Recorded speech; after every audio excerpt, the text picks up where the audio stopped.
अलग अलग क्षेत्रों में जब इनको प्रत्याशी नहीं मिल पा रहे हैं तो सपा का प्रत्याशी कांग्रेस में जा रहा है, कांग्रेस का सपा में जा रहा है और तब जोड़ तोड़ करके किसी प्रकार से ये लोग चुनावी अखाड़े में अपना दांव आजमाने का कार्य कर रहे हैं। आपने देखा होगा, लेकिन पूरे देश के अंदर जहां कहीं भी हमें जाने का अवसर प्राप्त हो रहा है, एक चीज साफ दिखाई दे रही है, और उत्तर हो, दक्षिण हो, पूरब हो, पश्चिम हो,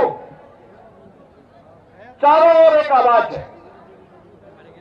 लोग ये मानते हैं, लोगों की तमन्ना भी है, आम जनमानस की भावना भी है कि चुनाव में एक और भारतीय जनता पार्टी के नेतृत्व में एनडीए गठबंधन है और चुनाव परिणाम के बारे में लोग पहले से आश्वस्त हैं। दूसरी ओर वे लोग हैं जो दल को तो मिलाना चाहते हैं लेकिन उनके दिल ही नहीं मिल पा रहे हैं। आप देख रहे होंगे इंडी गठबंधन में जो लोग हैं, इन लोगों की स्थिति आप देख रहे होंगे। वेस्ट बंगाल में टीएमसी ने अपने सभी प्रत्याशी दे दिए, कांग्रेस के लिए एक भी सीट नहीं छोड़ी, लेकिन वो इंडी गठबंधन का हिस्सा है।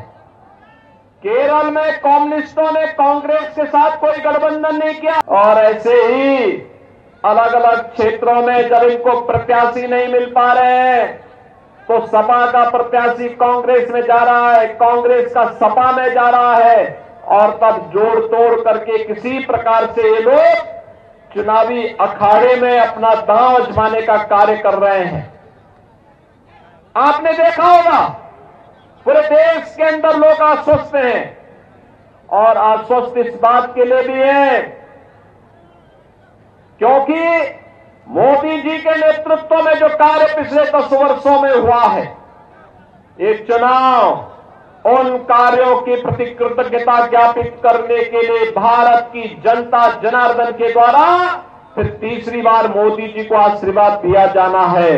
और इसके लिए जनता भी आश्वस्त है कि मोदी जी के नेतृत्व में भारतीय जनता पार्टी फिर से तीसरी बार सरकार बनाएगी, कोई संदेह नहीं होना चाहिए। बहनों भाइयों, आज पहला चुनाव है 18वीं लोकसभा का, जिसके परिणाम के बारे में जनता स्वस्थ है। बस हमारी तैयारी क्या होनी है कि हमारा प्रत्याशी कितने अधिक वोटों से लीड लेकर के देश की संसद में पहुंचता है। इसकी तैयारी के लिए हर लोकसभा सीट में एक नई प्रतिस्पर्धा खड़ी हुई है। मैं जिस क्षेत्र में जा रहा हूं, जिस भी क्षेत्र में जा रहा हूं, अब तक मैं लगभग 25 लोकसभा सीट को कवर कर चुका हूं और मैंने एक चीज देखी है, जहां भी मैं जा रहा हूं लोग मुझे एक बात कह रहे साहब हमारी बढ़त 3 लाख से प्रारंभ होकर के आगे जनता जनार्दन का आशीर्वाद जहां तक मिल जाए वहां तक हम लेके जाएंगे। चुनाव हम लोग चुनाव जिता करके अपने प्रत्याशी को भेजेंगे, इसमें कोई संदेह नहीं। हर एक ओर से यही आवाज आ रही है और इसीलिए मैं आपके पास आया हूं कहने के लिए, बहनों और भाइयों, यह आवश्यक भी है, यह आवश्यक भी है। आपने बदलते हुए भारत को देखा है, हमारी पीढ़ी सौभाग्यशाली है कि बदलते हुए भारत को देख रही है।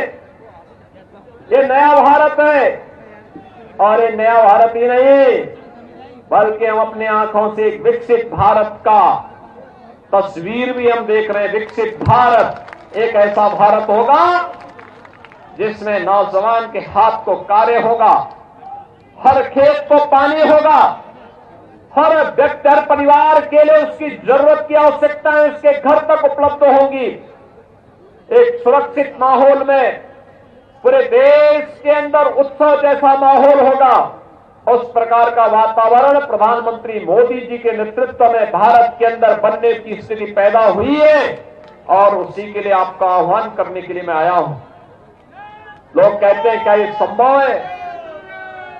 बहनों और भाइयों, 2014 के पहले के भारत को भी आप देखते थे, जो असंभव था उसे ही संभव बनाने के लिए मोदी जी प्रधानमंत्री बने हैं।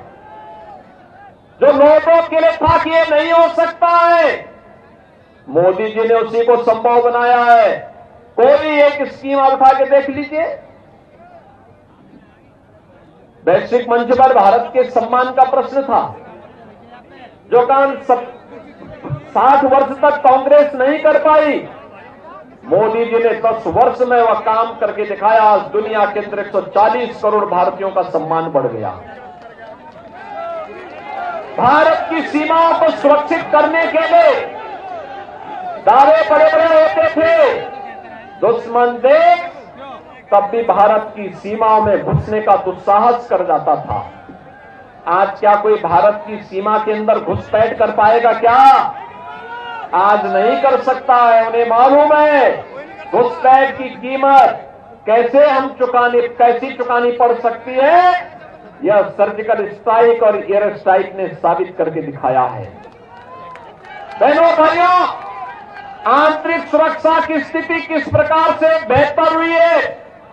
ये कश्मीर में धारा 370 को समाप्त करके, नक्सलवाद की समस्या को समाप्त करके, पूर्वोत्तर के उग्रवाद की समस्या को समाप्त करके हम देख चुके हैं।